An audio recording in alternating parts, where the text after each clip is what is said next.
Welcome to The Vermis Mysteriis.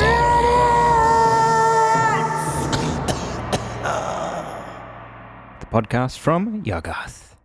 Today, we're going to be revisiting the world of Alfie, Pigman, and Black Durban. And don't forget Salty Philip. and of course Abbie Pigman too. those wheezy intros really take it out of me there. Carl will be our keeper, and I will be playing Alfie again. Keeper of Arcane Law. So, I'll hand it over to you then. Yeah, well, okay, it's been about a year since our last adventure. There's been many little journeys between Alfie Pigman, Abbie Pigman, and Black Durban. And in that time, Alfie and Abbie have both become far more competent in their adventuring skills, able to use a crossbow, they know how to swing a sword. They're both quite capable adventurers in their own right now. Of course, nothing like the super OP Black Durban. But, passing familiarity with dark and arcane secrets. They've been traveling the countryside, putting down werewolves. There was the case of the ghost bandit in the well, which we might come to one day. And, of course, the horrible jelly, which they dealt with in the mines of Plumbus. But right now, they're in a small town called Norwich. Black Durban and the Pigmans, the Pigman 2, have rolled into town in their black stagecoach with their horses. What do you want to call your horses? Laron and Leroy? Those are very French names, but okay. We rolled into Norwich, not expecting too much of a conflict, but of course it's always like this for the Pigmans and Black Durban. They roll into a town thinking, we'll just stay over here a few days, nurse our wounds, and it ends up being a cult, of course. The entire town ended up being in on it, and we're beginning right now at sort of the final confrontation. You've learned about the dark ritual that the cult in Norwich were going to perform. They were going to cut out the heart of an adulteress and feed it to a pig in order to summon this terrible creature. And you may be too late, who knows? They have the mayor's daughter, who is a notorious adulteress. Of course, the mayor was in on it and handed her over, as was her husband and the man she committed adultery with. They're all in the cult. Everyone except her. So you're off to save this would-be damsel in distress, squaring off with them in an ancient castle. You're in the room right now. You've fought through about, 20 cultists already. And you're just at the bed chambers of the governor and outside in the hallway. And you're facing down with about 5 cultists that are all wearing black acolyte robes, carrying curved sacrificial daggers. And one of them looks much bigger and much stronger than the rest. Fuck. I don't know how much longer I can do this. It seems like every bloody town we visit is infested with cults. What's happened to this country? It's all gone to the dogs. We need democratic elections. Come on, Father. It'll be fine. We'll just get rid of these ones and we can camp out in the forest. Every time we camp out in the forest, there's some bloody spooky monster or something out You there. barely get your sentence out before one of the cultists lunges with his curved dagger. You just parry it and continue your conversation. I mean, isn't there anywhere in this whole country where, I don't know, we can sit down, have a beer, and just relax without being accosted by men in robes, or... I've heard that Liverpool is quite nice. Maybe after this, we'll take you to a pub. One of the cultists just sort of swings his huge dagger at Black Durban, who, just as he's talking, offhandedly grabs the man's wrist, snaps it, catches the dagger, and throws it across the room, and it goes into another cultist's forehead, wedging right between his eyes. But this big, strong-looking cultist is lumbering toward you, and you think, you might not be able to deal with him while you're having casual conversation. Okay. I step up to the cultist, and I've actually become quite handy with a small wooden bat. Little slugger, they call him. I used to use it on the pig farm for... Putting down pigs? Yes. Ooh. I run up to the guy and just give him a firm knock in the center of the forehead. Okay, well, he goes right down as you swing your pig jack at him. But the huge unit cultist throws back his hood, and you hear Black Durban sigh disappointedly. It's a ghoul. I hate ghouls. Well, what do we do? I suppose we should try and kill it. And he swings his sword, and the ghoul catches the blade, and Black Durban shouts back at you. I think I can hold him at bay. You must stop the ritual. Into the bed chambers. I'll hold him out here in the hall. Abbie is loading a crossbow bolt. I pull her away into the ritual room. Yeah, you see as you pull around the corner and enter into the bed chamber, Black Durban behind you is, flailing around, wrestling with this ghoul. It's got him down on the ground with its claws, and his face is sort of right up against him, roaring as Black Durban kicks him back and grabs, a handful of dust out of his pocket and throws it in the ghoul's face. Pocket dust. And you around the corner into the bed chambers, where you see, all too late, the adulterous governor's daughter, her name was Sarah, is lying, her body still convulsing, as a huge red-robed cultist is pulling from her bifurcated chest a heart. Lifting it up into the air, he leans over, and there is a pig, a big hog, curled up at the foot of the bed, and he holds the heart down to the pig, who is inside this runic circle, and the hog begins to lick the blood off his hands and takes a big bite out of the heart like it's an apple as the blood gushes over the pig's face as he hungrily eats it. You see this happen right as you round the corner, and are confronted immediately by 3 cultists standing in a sort of sacred circle as the red-robed one performs the ritual. My stomach turns. Abbie says, Cultists or pig? Pig. and she fires off the readied crossbow bolt. And as she fires it, you see already the hog has begun to change shape. From the moment her finger hits the trigger, the hog throbs, expands, and its shoulders bulge with muscle.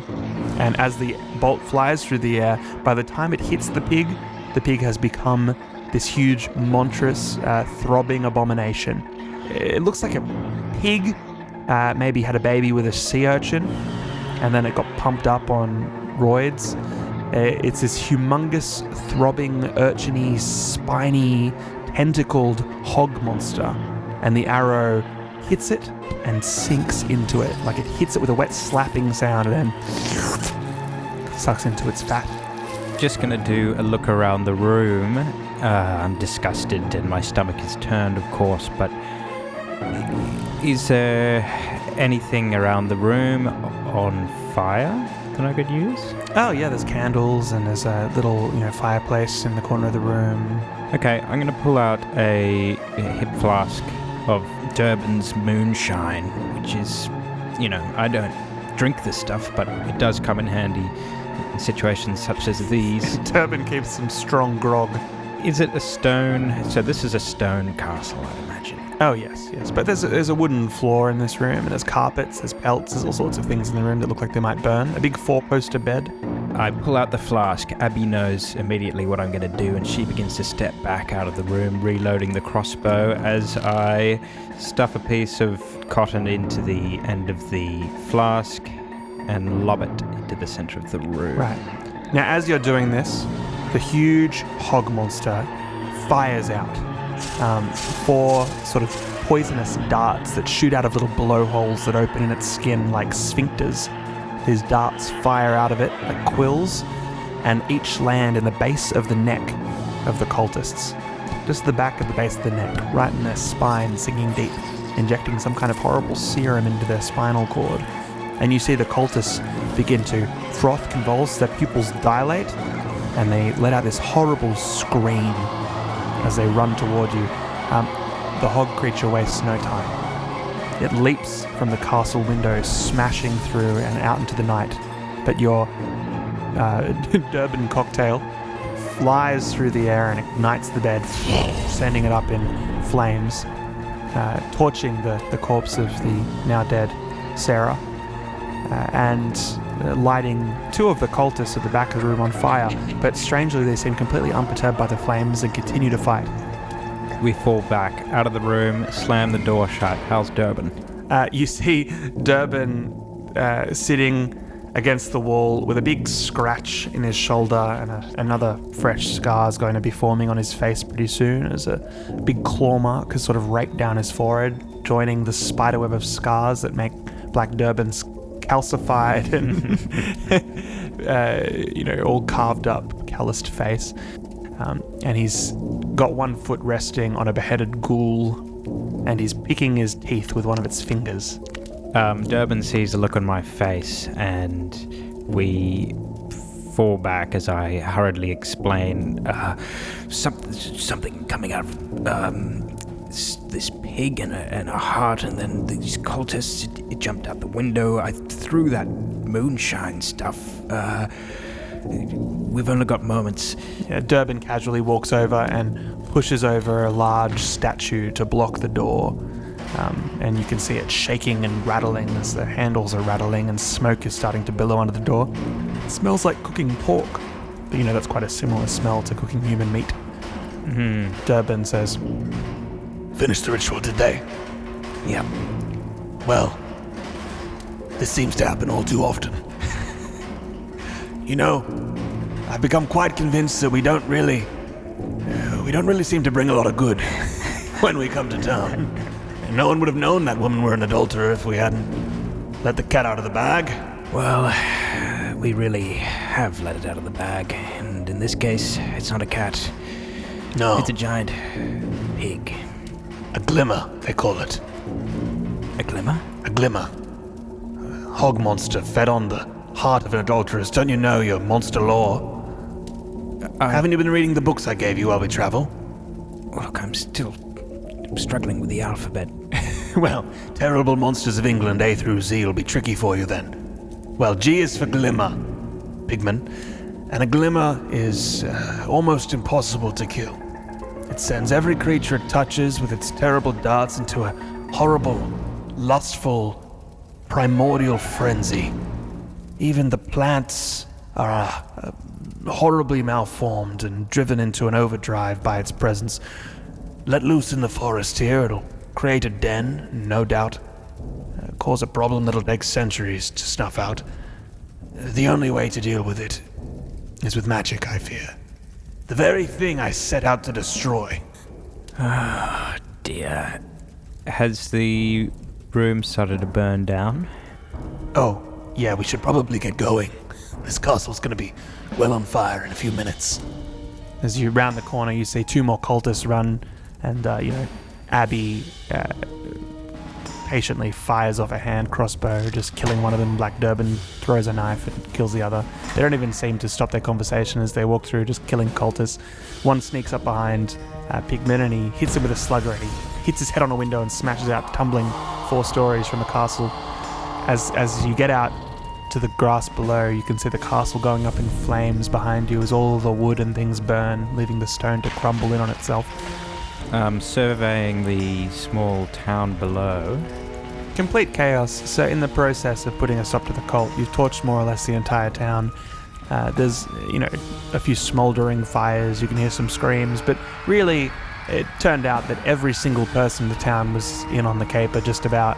So, even the little old grannies and things.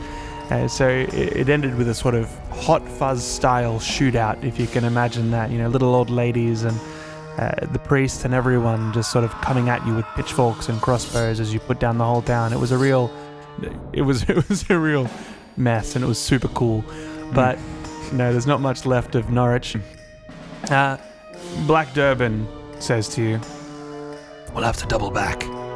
The only thing I know of that can put down a glimmer is the calming force of some kind of tranquil saintly magic. We'll need a relic.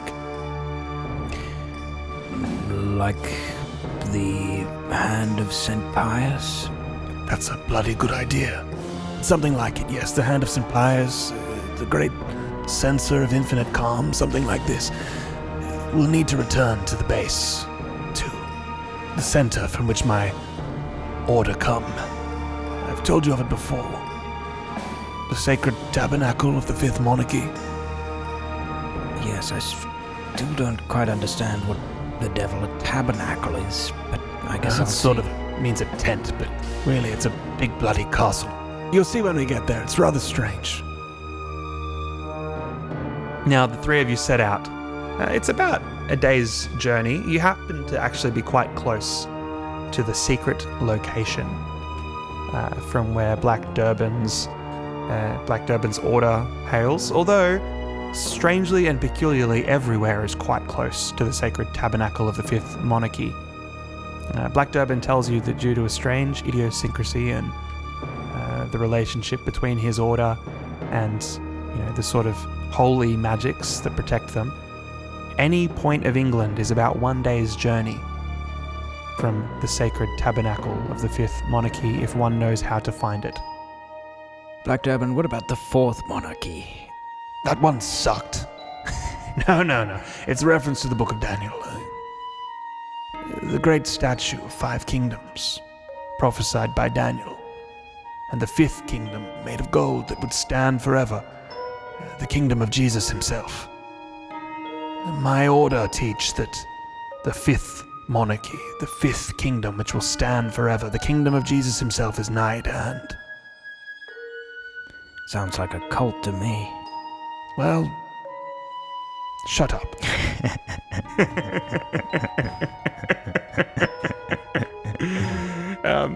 It's really all in the trappings, isn't it? Subtle difference between a monk's robe and a cultist's robe. But to the perceptive eye, it's obvious. Cultists are black. Monks are sort of a very, very dark grey.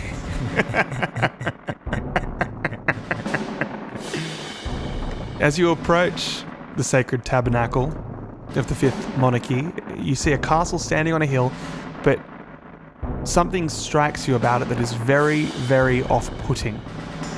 It's a humongous castle in the English British Isles style. It looks everything like a Fisher-Price castle. It's the castle you think of when you think of a castle. But for one very important feature, it's inside out.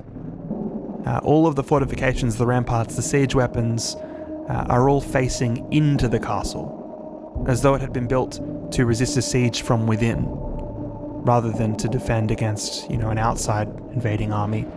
There are wooden scaffoldings and ladders and all sorts of things leading up from the field around the castle so that one could easily scale the castle walls with, a stairway and a snack on the way to get up to the ramparts to defend against whatever is inside the castle. Completely inverted. Durban, I think you better have a word with your architect. Well, this isn't a normal castle. This land is an ancient monastery.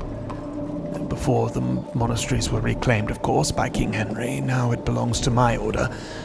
But it was built, so they say, that the public message is that we built this thing as a theological monument, as a metaphor to the nature of the true spiritual battle with sin, which is not with outside forces, but within one's own heart. That's what we tell the public. A shiver goes down my spine, something about this place. I look over at Abbie. She's oiling the crossbow. She shakes her head slightly as we curve up the hill. Of course, that theological answer is really just a way of getting the Inquisition off our back. The real reason is there are some really evil bastards in that castle. Didn't you say that that was your order? Well, look, we have some house guests, shall we say. It'll make sense when you get there. Follow me. The stagecoach nears the gate to the castle, which is once again inverted. So, you're greeted by basically it's more like a manor house from the outside. It's not fortified. It wouldn't resist any kind of attack from outside. But there are huge iron gates barring one from entering into the inner grounds of the castle. Black Durban has this short, terse conversation with this very fat man who's about 4.5 foot tall and looks distinctly wrong. Very awful features, bulbous nose with all sorts of growths on him. They have a hushed conversation, and the portcullis opens, and your stagecoach enters into the castle.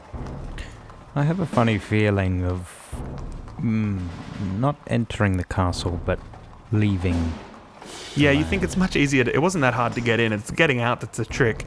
Now, as you enter, you see that there are a lot of soldiers around. They look like crusading knights, wearing large kettle helmets, chainmail, and carrying halberds, swords, and shields, all with a insignia on them that you don't recognize. It's not the classic Teutonic or the Knights Hospitalier or even the Jesuit symbol. It's something quite different. You're not sure at all what crusading order this is, but their sigil is a large black circle with a golden cross over it on a field of grey. Curious symbol, Durban. You don't wear that? Well, I wear it under my breastplate. And he sort of moves his coat, and you can see he's got a faded little symbol. It's quite simple, really. The field of grey is the castle. The golden cross is the supremacy of Christ over all. And the black circle is the huge bloody portal to hell in the middle of this castle. What? Sorry, I thought if I told you that ahead of time, you would want to come. I look over at Abbie, and she looks slightly terrified, but still, we trust Durban. I mean, we've been through a lot together.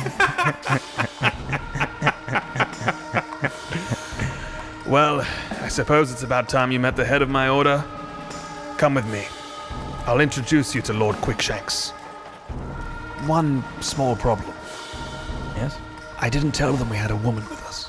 This is a sacred monastery. It's very improprietous for a woman to be here, even, but I think that perhaps they will understand when we explain the situation. It's for the best, though, if Abbie doesn't come to the first meeting with Quickshanks. Okay, I mean, she doesn't look like much of a woman. I look over and Abbie's, dirty, wearing men's clothing and, carrying a giant crossbow on her back, with her hair cut short. I think perhaps it would be best if she went to the Keeper of Law. The old Catholic monk who used to run this place, well before the seizing of the monastic lands, still here. He must be about 300 years old. Fascinating. Well, Abbie, off you go. Sure Yes. you'll be safe around here. A Black Durban grabs the shoulder of a guard, one of the crusading knights, and tells him to take Abbie to the Right Reverend Willow Screw. Well, Abbie is led in this strange, once we're in the castle, everything seems different. It's almost like a TARDIS configuration. From outside, it looked like an ordinary sized castle, but once you entered through the gates, all sense of space and distance and even the angles are wrong. There's a strange, impossible geometry to all the rooms, and as she walks up a stairway, she suddenly feels like she's on a level below what she was before. She sees someone pass through a window across a courtyard, which must be 100 meters away, and then she rounds a corner and finds herself standing next to him, walking toward him. It's very disorienting to move through this castle, but you have a sense that the guard you're with knows exactly where he's going, and he leads you to a library. He opens this door off of a courtyard, and you're greeted by the warmth of a roaring fire, and sprawling before you are these untold columns of books and strange artifacts in glass cases. I walk towards the fire, just sort of beeline for the fire and go and begin to warm up. Look around. Is there anyone else in here? Well, you didn't think so at first, but as the door closes behind you, you hear a voice. Welcome to my study. It has been 263 years, yes, since a woman last set foot in this castle. And I don't believe she fared well. But who are you? And I will decide whether you are welcome. You turn around and see a completely decrepit hermit And he looks something like a painting of St. Jerome. Withered, old body, almost nude, but for a loose red sheet sort of draped loosely around him that only covers a fraction of his body. He looks 1,000 years old, but he's probably only a spiffing 400. I take the crossbow off my back, drop it on the floor by the hearth, and then turn back to the fire, stare into it for a moment. Name's Abbie, old man. Old man. My correct salutation is right, Reverend. But in these strange Puritan times, there's no respect for the old ways, is there? Old man it is. Call me Old Man Willowscrew. And he holds out his hand to shake. Turn my head and hesitate for a moment, then shake his hand. His skin almost absorbs the moisture out of yours as you touch it. It feels like dusty old parchment, like having dry clay on your hands. That's how his skin feels to touch. I retract my hand and then sort of slyly wipe it down on my trousers. Yeah, a cloud of dust puffs up as you wipe the hand. He's covered in dust. He coughs and a little moth comes out. I stare back into the fire. What brings you to my library, daughter? I've still not really come to terms with your presence. Don't have much interest in books, can tell you that. What was that? Not much interest in books. No, can't hardly read. Well then, I won't be too worried about you stealing from my library. I suppose that's a welcome thing to say. It's those who are too interested in books that concern me. I've never met a cultist or a witch that had no interest in texts. Simple, honest folks don't read. Yeah, suppose so, but do have an interest in that over there. I point over to a pedestal with a small container atop it, covered in jewels and gems. I sort of look over at it. Weird smell coming from that thing. Ah, yes, the knuckle bones of Pope Leo. He was a great man. They say that the knuckle bones of his right hand have the power to ward off any coming invader from any hostile engagement. I'm not quite sure how to use them myself. Holy relic? Yes. Leo met with Attila the Hun, in fact, outside Rome. Nobody knows what was said in that small meeting tent outside the city. But everybody knows that after that conversation with Leo, Attila turned his tail and ran all the way back to the steppe where he died. Doesn't mean much to me. No, I suppose not. Young people have no interest in history, of course. As for myself, as a member of history, it seems fitting that I should take a keen interest. But what does bring you to this strange castle? Black Durban. Black Durban. You're a friend of his, are you? Abbie tries to suppress a small smile. Maybe. How is the devilish bastard? He's been a long time gone. I never really expected to see him again. In fact, last I heard, he was under a sort of curse. I didn't think that he would be coming for another Pit Crusade. He's fine. What can you tell me about him? Black Durban. Well, the Order found him as a young boy. He was an orphan of sorts. Street urchin. No one knows who his parents was, least of all him. He was taken in by some witch finders happening through London, and they brought him here. You see, when you're a dreadful secret institution that can't publicly make known any of your intentions, it's very hard to recruit. Most of our members are orphans taken in at a young age, raised in the Order, have never known the outside of it. What is this place? Yes. Sacred Tabernacle. Of course, it wasn't called that when I got here. No. This is the castle of St. Erebus. Erebus? Yes.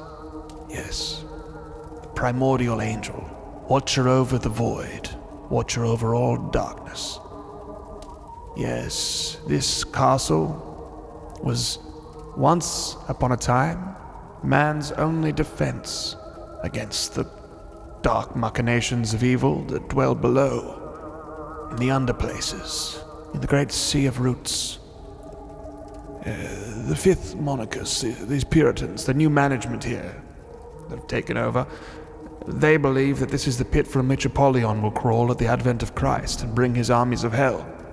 They have a somewhat vested interest in guarding it. As for myself, I take a more scholarly interest in this yawning chasm of undeath. Any place for a girl to have a bath around here, old man? A bathhouse for women. What will they think of next?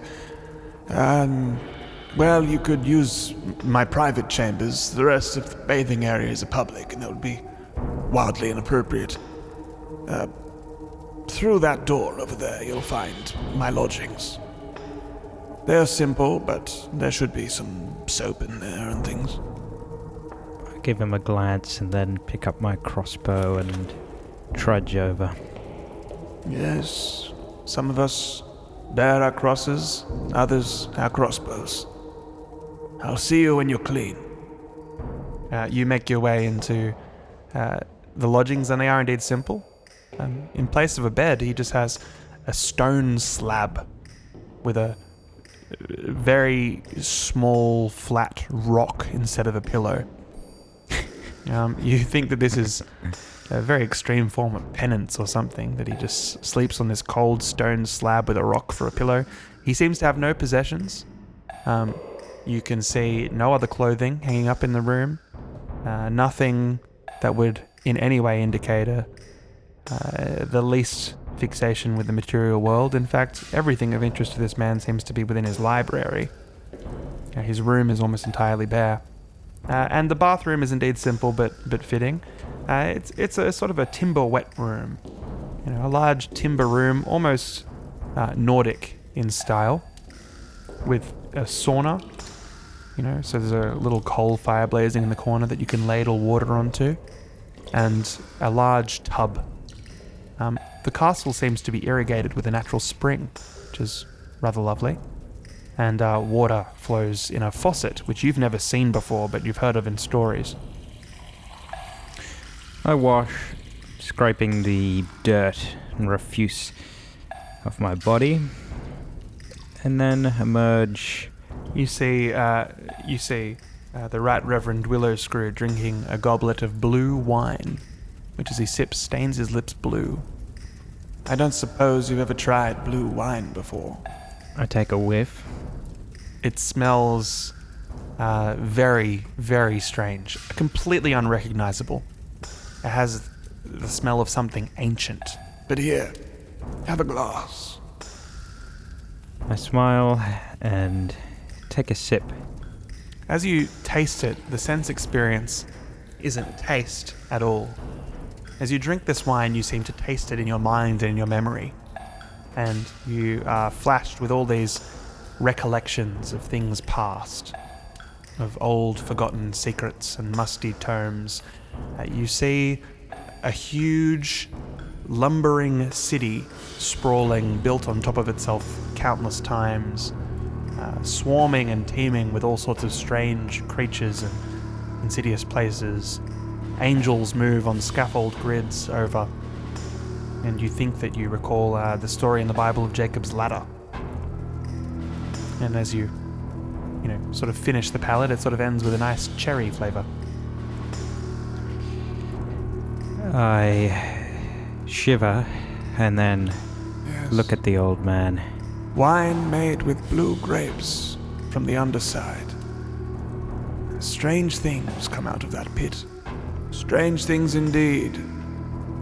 But the wine is very good.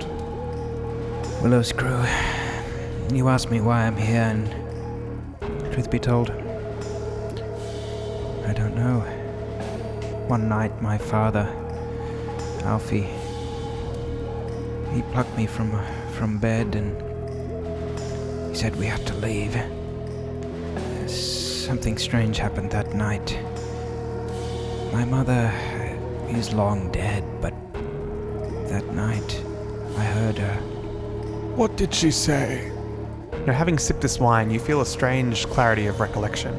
Memories that were half forgotten to you seem easily tangible and graspable. Information that you thought you had forgotten is now at your fingertips. And rather than the lazy, warm feeling that wine would usually give you, you feel more sober and alert and introspective. She said, "You don't know what you're getting yourself into." And I suppose she was right. It's been a long year. A lot's changed. I've changed. I've been thrust into this life. Now it seems my old life is so distant. I don't know if it could have been any other way. As you have a sip of your wine, you are flushed with recollections of your childhood, and the face of your mother, which was half forgotten and blurry, becomes very clear in your memory. And in a reflection from the mirror hanging on the wall across from you, you realize how much like her you look. A certain inevitability seems to fall into place, and a sense of inescapable fate and the dread of predestination fills you. For a moment, and then I shake it off. Funny thing is though, old man, I never met my mother. She died in childbirth, but I was so sure it was her. Yes, well, I believe that all of us have sense impressions of those whose lives we have touched, barely formed and yet forgotten. No child could have absolutely no recollection of their mother. You know, they hear the voice in the womb, and when they are born, they learn to answer to it. Tell me, old man, if anyone can, it's you. Do you have any powers of divination? Can you read the lines in my hand? Palmistry is enough to get you burnt by the folks around here. No. But, well, I suppose I could consult the femur of St. Gregory. Oh. Don't worry about it. It was a joke anyway. Divination is for witches, child, but I wouldn't expect you to know that. No, it is ours to reckon with fate, not change it. Seems a fine line between witches and willow screws. Yes, perhaps there is. But fine lines can be awfully important, child. I suppose you wouldn't appreciate that. You never learnt to write. Nonetheless... Well, thank you, old man. Please, take this. And he hands you a flask of the blue wine. I believe there is a guard at my door. By now, I'm sure that Black Durban has secured your entry. I assume that you're here because he didn't want to take you straight to Quickshanks. However, he is persuasive when he needs to be. I'm sure that if you ask the guard to take you now to Quickshanks, you'll find that they've accepted your arrival and are celebrating your coming. Very well. Oh, and assuming that you're going to end up going down there, take this also. St. Christopher. Wear it close to your chest. The Puritans don't like such superstitious trappings as these. But I think you'll find that he will watch you and protect you on your path. It's a little medallion of St. Christopher, the patron saint of the lost. You wouldn't happen to have a map, would you? Anybody who tried to draw a map of that madness down there would go insane by the task. I turn, walk out, eyeing the knuckle bones of Pope Leo as I go. They really don't look that impressive.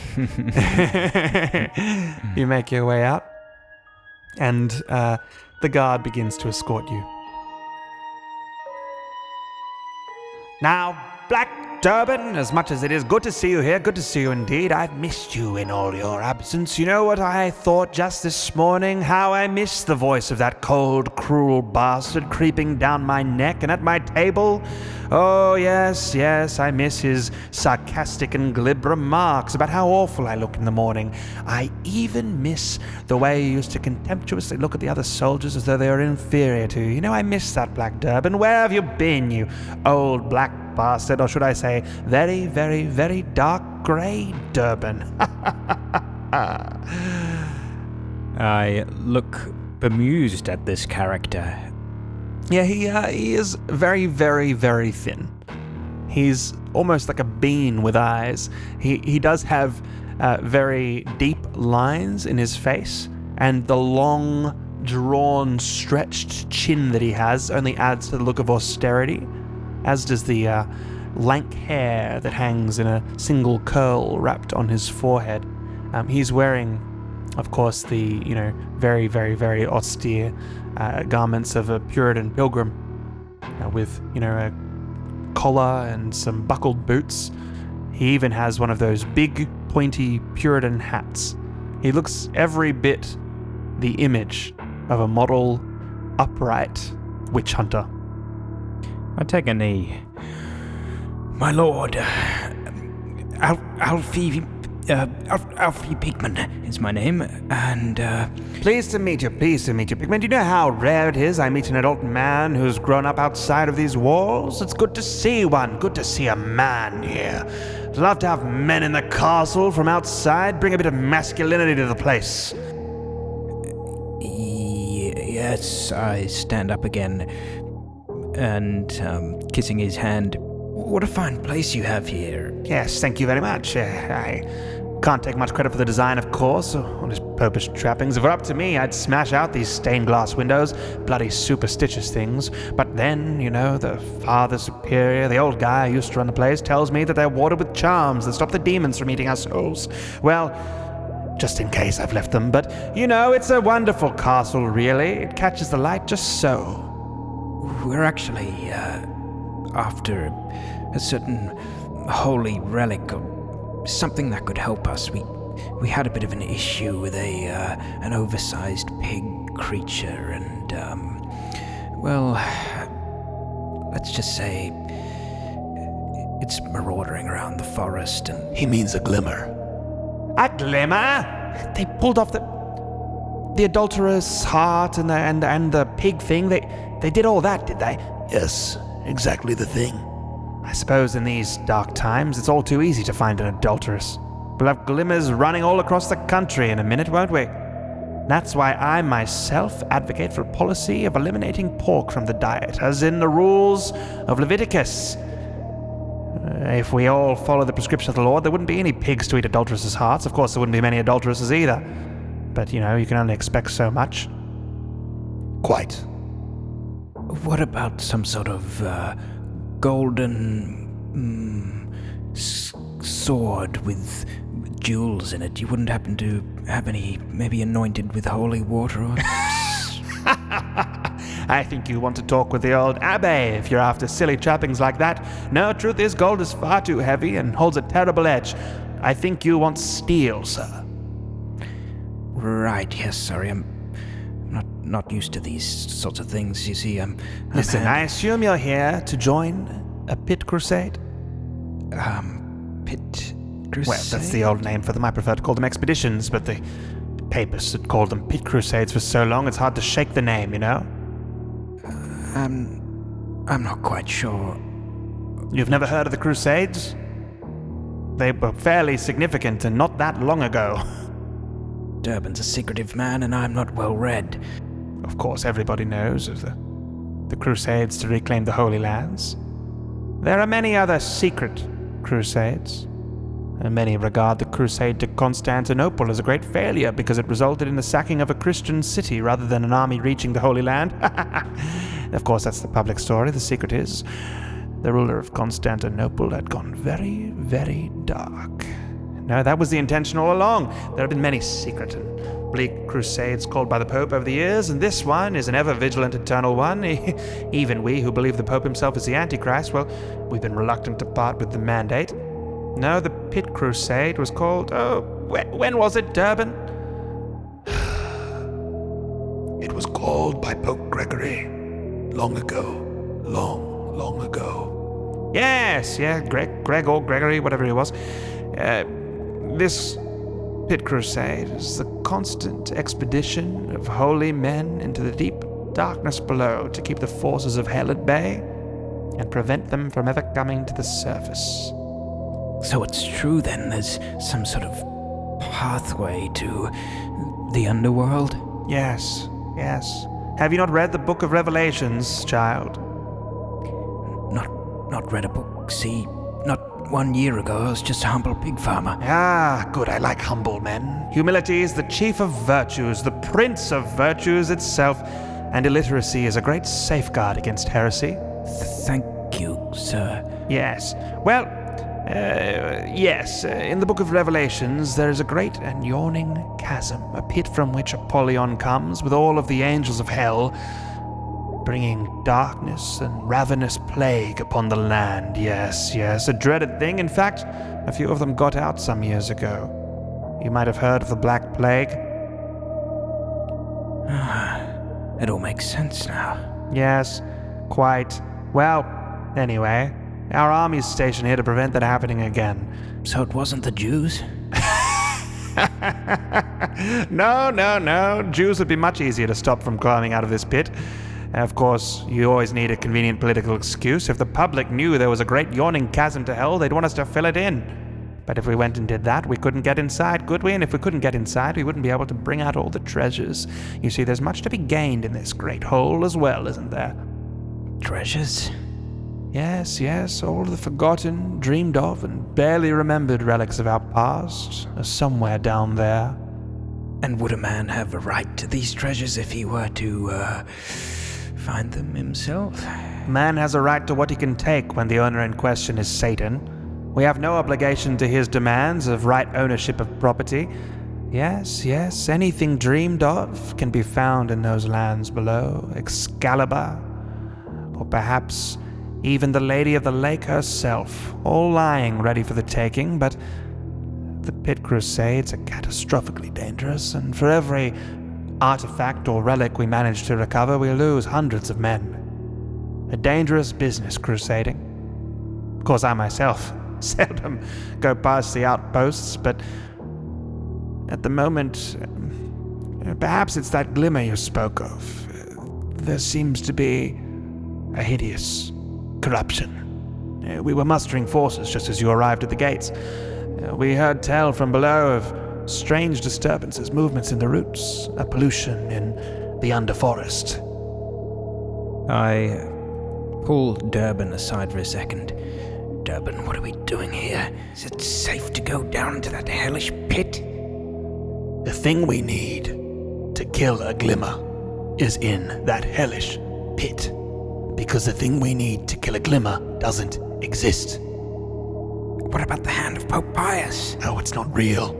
But of course, down there everything is. If you can dream it, it's there. All the half-imagined, made-up relics of past are found there. The thing we need to kill a glimmer doesn't exist in our world because glimmers can't be killed, you see. But to kill the impossible, we need to find the impossible. An artifact which doesn't exist. And I know just where to find it. I know a man down there that can find anything. Least of all, or most of all, things which can't be found.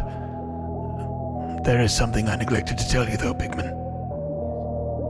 I have something of a reputation in the Sea of Roots below. I can't go down there myself. Durban. I owe a debt to a man who is, let's say, you don't want to cross him. What's his name? The King of Leeches. Gosh, Durban. Yes, and he's much worse than he sounds. I'll need you to go meet with him, though. If he were to lay eyes on me, I'd never leave again. No, my days of pit crusading are over after that mess I left last time. But I'll need you to go in my stead. The King of Leeches has this relic? He has everything you need. Of course, it's not like he has a stockpile of it, but he'll be able to find it if you ask for it. If you can describe what it is you need, he'll be able to produce it. But you'll have to best him.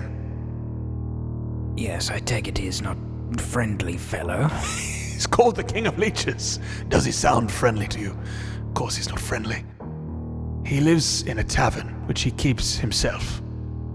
The tavern is called the White Stag, and you'll find it in old Undone Town. Undone Town? Yes. Wouldn't happen to have a map, would you? No, a map of the world below would be completely insane, incomprehensible, and impossible to read.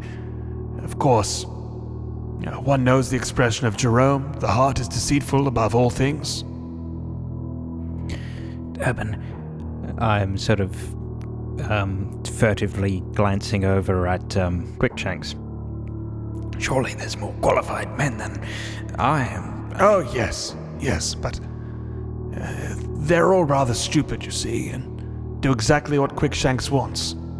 My concern is that if the expedition were to go without one of us to keep it in check, they would miss the point entirely, or come back with something not quite right, or if they do find the right thing, decide to keep it for themselves. I need you to go. Quickshanks will be able to provide a retinue. Of course, they won't answer to you or anything like that, but they might provide some bodyguard, and even better than that, I can send you down with Salty Philip. Oh, good heavens, no, that won't be necessary. Now tell me, he might look like a terrible, naked dog monster up here, but down there he's something else quite entirely.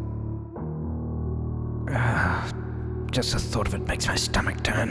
Yes, well, things that are ugly up here are glorious down there. Things that are glorious down there are ugly up here. You might get along with them quite well on the underside. What about Abbie? Oh, there she is. Abbie walks into the room, and Quickshanks gasps. "Ow, woman! Who is this you've brought into my castle?" Abbie shakes her head. Abbie Pigman. They call this the sacred tabernacle. Women aren't supposed to be setting foot in tabernacles. It's all wrong, all wrong. What are you doing here? Why have you brought her here, Black Durban? This was you, wasn't it?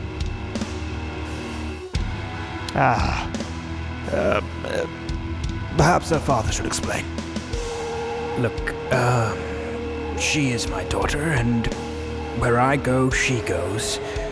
Abbie has, well, become quite useful over the last year or so. She's a fine crossbow woman, sorry. Yep, I can fire a crossbow. A woman who uses weapons and travels in the company of men? How am I to know she's not some kind of arrogant witch? Well, you don't, sir, but I'm going down there. Into the pit? Well, I suppose that is a fitting place for witches anyway. Listen, Black Durban, if anything goes wrong here on account of her presence, why, I'll know who to blame. Yes, quite. But all the same, she must go. She's a competent fighter. And look at her. She's not exactly a comely wench. She won't distract the men. Yes, quite. Well, I suppose I can allow it. Only for you, Durban, but you owe me a great debt. Don't I already? Yes, I'll put it on your tab. Abbie glares at Durban and then gives Quickshanks a wink and walks out of the room. And Durban grabs the arm of Alfie. Now, whatever you think down there, don't try to find your way to Undone Town. Down there, everything is backwards. To be lost is to be exactly where you want to be. To be confused is to have your head straight. What you want to do is try and be deceived. Then you'll find yourself completely in the right direction. If you can get turned around, sideways, backwards, fall over, and forget where you are, you'll be exactly where you need to be. Understand me? But Durban, I'm often confused, especially recently. Surely down there I'll be the opposite of confused. Exactly. You're just the man for the job. Good grief. You are right.